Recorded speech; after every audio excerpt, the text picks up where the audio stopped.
Завтра почти во всех муниципалитетах Коми пройдут ярмарки вакансий. Соискателям предложат 5000 рабочих мест. Причем 1000 – это специалисты медицинских учреждений республики. А вот в Усть-Куломском районе ярмарка уже состоялась, и, как выяснила Нина Чешкова, предложенные вакансии устроили не всех.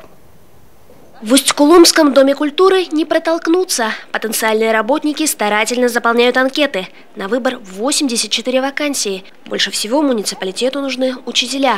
Усть-Куломские работодатели нуждаются также в водителях и слесарях, автоэлектриках и сварщиках. Однако некоторые соискатели все равно настаивают. Выбрать-то и нечего. Работы нету, только пилорамы одни. А вот предприниматель Иван Ракин, занимающийся пассажирскими перевозками 12 лет, уверен, тот, кто действительно хочет, достойную работу найдет всегда. Подтверждение тому многолетнее и плотное сотрудничество с Центром занятости. Предприниматель – постоянный участник ярмарок вакансий. Требования, конечно, в пассажирских перевозках у меня жесткие.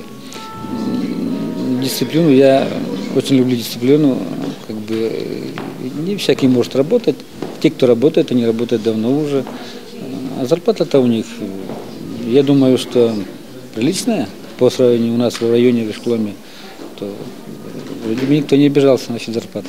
57-летний житель Усть-Кулома Николай Карманов прошел курсы переподготовки пенсионеров и получил права на управление гусеничной техникой. И сегодня свежеиспеченный машинист-электросварщик пришел на ярмарку вакансий в поисках работы.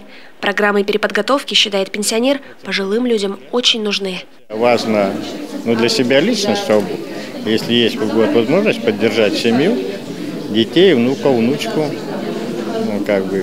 получая заработную плату.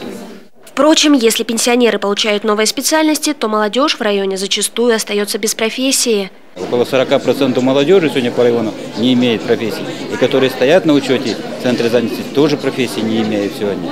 Сегодня проблема обучить безработных граждан в связи с 44-м законом. Мы не можем сегодня, человек пришел, направить его на учебу сразу, поскольку сегодня нужно провести торги. Пока мы торги проводим, человек уже ушел, он уже устроился на другую работу, ему уже не нужна та профессия, которую он хотел получить. По словам Михаила Савицкого, средняя заработная плата в районе составляет 10 тысяч рублей. Но за высококвалифицированный труд, говорит директор Центра занятости, работодатели готовы платить достойно. Нина Чешкова, Константин Стратиенко, телеканал Юрган, Усть-Куломский район.